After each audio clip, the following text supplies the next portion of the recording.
ईश्वर की खोज कैसे करें? मित्रों, लोगों ने ये पूछा, तो कई लोगों ने ये बताया कि तप करने से यानी तपस्या करने से ईश्वर मिलते हैं। तो मित्रों, इस कलयुग में आखिर तपस्या क्या है? क्या हम घर को छोड़ दें, जंगल में चले जाएं, तो क्या हमारी तपस्या पूरी होगी? मित्रों, ऐसे नहीं होगा। सतयुग में होता होगा, द्वापर में होता होगा, त्रेता में होता होगा, लेकिन कलयुग में देखा जाए तो ईश्वर की खोज कैसे करें? वो सबसे सरल उपाय ये है कि हमें तप करना होगा। और वो तप जंगल में जाके नहीं, हम जिस समाज में रहते हैं, जिस जगह पे रहते हैं, वहीं पे करना चाहिए। क्योंकि सबसे बड़ा तपस्या ये है कि हमें झूठ नहीं बोलना है, हमें दूसरों को देखकर जलन नहीं करना है, हमें जो है कभी भी दूसरों की निंदा नहीं करना है, और ना कोई निंदा दूसरे की कर रहा है तो उसको सुनना भी चाहिए। अगर इस पे हमें काबू पा लेते हैं तो ईश्वर की को खोजना नहीं, ईश्वर स्वयं आपसे मिल जाएंगे, यानी समझिए कि मिल चुके हैं। इसलिए हमें ईश्वर नहीं मिलते, इसलिए हम ईश्वर को नहीं खोज पाते, क्योंकि हमारे अंदर जो है तमाम बुराइयां भरी हुई हैं। काम, क्रोध, लोभ, मोह, अहंकार।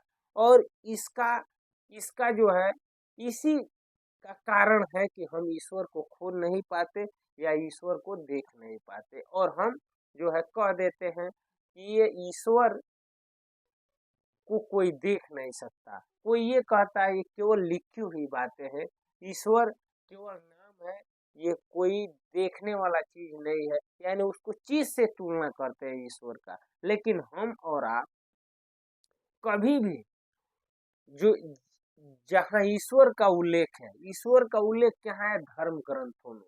और हम कभी धर्म ग्रंथों को पढ़ते नहीं, बिना पढ़े हुए किसी ने कह दिया उसको मान लेते हैं, और मान लेते हैं कि ईश्वर को देखा नहीं जा सकता, ईश्वर से मिला नहीं जा सकता, ईश्वर केवल लिखी हुई बातें हैं। मित्रों, नहीं, ईश्वर से मिला जा सकता है, ईश्वर को खोजा जा सकता है, ईश्वर से बातें किया जा सकता है, लेकिन उसके लिए शास्त्रों में जो रूल बताए गए हैं, जो नियम बताए गए हैं, उस पे जो है हमें उसका हमें फॉलो करना है, लेकिन हम करते नहीं।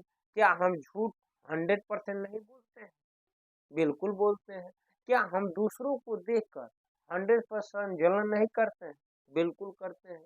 क्या हमारे अंदर ईर्ष्या नहीं भरा हुआ है? क्या हमारे अंदर क्रोध नहीं भरा हुआ है? हाँ, जब हम इन तमाम चीजों पे जब हम कंट्रोल कर लेंगे, और अपने इंद्रियों को, अपने मन को अपने वश में कर लेंगे बुद्धि की सहायता से, तब जाकर हम जो है ईश्वर को प्राप्त कर सकते हैं और ईश्वर को खो सकते हैं।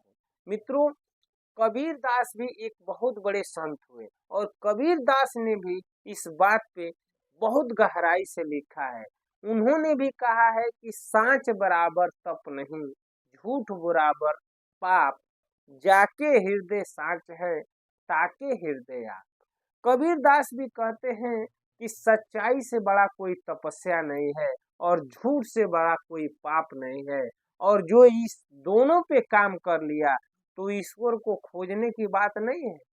ईश्वर स्वयं उसके हृदय में प्रकाशित हो जाएंगे, यानी उनके कहने का मतलब है स्वयं उनको देख सकता है, उनसे बातें कर सकता है, अनुभव कर सकता है कि ईश्वर कैसे हैं। लेकिन हम ऐसा करते नहीं हैं, बिल्कुल नहीं करते हैं।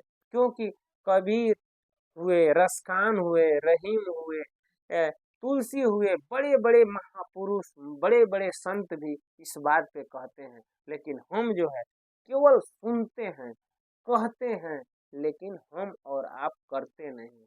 मैं ये नहीं कहता कि मैं करता हूँ, आप ये कहेंगे कि आप कौन सा जो है करते हैं जो सुना रहे हैं। नहीं मित्रों, ये कोशिश, जब ये बातें होंगी तो कोशिश, मैं अपनी बात बताता हूँ कि मैं कोशिश करता रहता हूँ, इसलिए कि धीरे धीरे, जैसे कहा गया है कि जैसे पत्थर पत्थर पे, यानी जो पानी पहले के लोग जो है कुएं से भरते थे तो रस्सी से खींच खींच कर वह जो है रगड़ रगड़ कर पत्थर भी जो है वह जो है कट जाता था। उसी तरह निरंतर उसका स्मरण करने से, निरंतर उनका जो है ध्यान करने से, निरंतर सत्संग सुनने से धीरे धीरे हमारे अंदर जो बुराइयां हैं, जो जो कुरीतियां भरी हुई हैं, जो द्वेष भरा हुआ है, जो जो हमारे अंदर जो है बुराई का प्रतीक